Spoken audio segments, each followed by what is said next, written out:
I think the Democratic Party will have to change course a bit, and you saw that in President Biden's comments last night from the Oval Office. I think that he's encouraging bringing down the temperature, sort of trying to lower the tense kind of debate between the parties. The debate is okay, but not the levels of anger.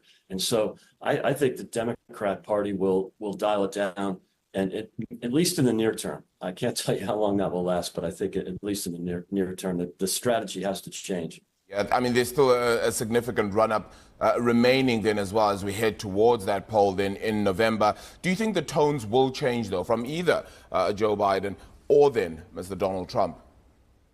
Yes, I think they will. I think in the case of President Biden, you saw that already in his address. Granted, it was delivered by teleprompter and that wasn't terribly motivating. But I think with President Trump, you've already seen it in the comments that he's released, whether it's on Truth Social or through the campaign.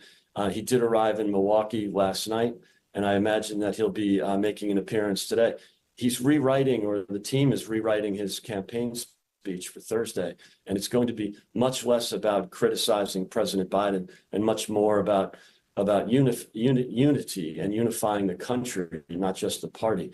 You also have Nikki Haley and Ron DeSantis speaking, so I think you're seeing an obvious sense of unity within the Republican Party, but I think you'll see President Trump sticking to his statements and talking about the country, not just the party.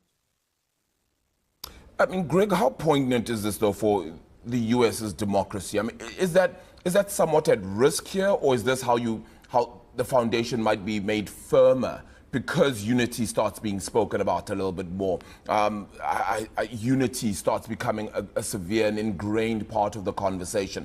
Which direction is this really going to take? And I only ask this because I've pretty much asked the same question, two different ways. But it's really just to get a clear sense of where does the risk lie now, and how fearful should Americans be, should the globe be, of the violence that could stem from this? Well, I don't think there'll be any violence stemming from this. It's actually moving the other direction. And there's been political violence around the world recently. You've had two MPs in the UK died or were murdered in the last several years. You saw Abe in Japan. You've seen political violence, but all through history, frankly.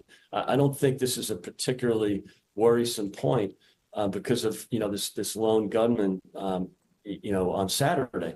But I do think that it's healthy to dial down the rhetoric, dial down the hatred that you see between people that disagree politically. It's not healthy. So I'm pretty optimistic. I don't think it's as bad as a lot of others do.